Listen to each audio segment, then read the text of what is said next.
All right, Wab. So looking back at 2020, what kind of stands out? You obviously COVID-19 kind of infiltrated everything, but when you look back at 2020, what are you going to think of? What are you going to remember?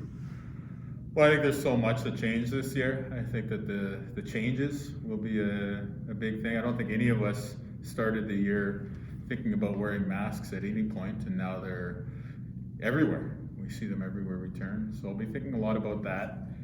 In terms of like high points and low points throughout the year, I think, you know, one of the there's so much negativity this year, but one of the things that really hit me hard as a dad and just as a Manitoban is when we lost that young boy, a person under 10 here in Manitoba, which I think is still the youngest person to pass away from COVID in Canada.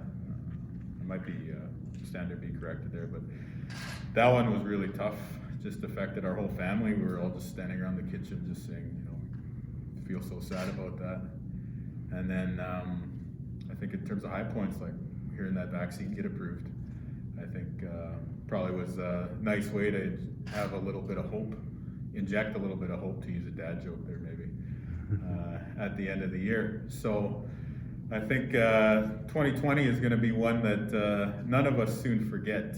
And as we look ahead, I just really hope that we remember the lessons that we learned this year. So we learned that long-term care and seniors care needs a lot of attention. And I just hope that like in this, you know, 15-minute news cycle world we live in, that we don't forget that a few years from now and let things deteriorate. There's other lessons like that, but you know, I just hope we learn the important lessons this year and keep those in mind going forward.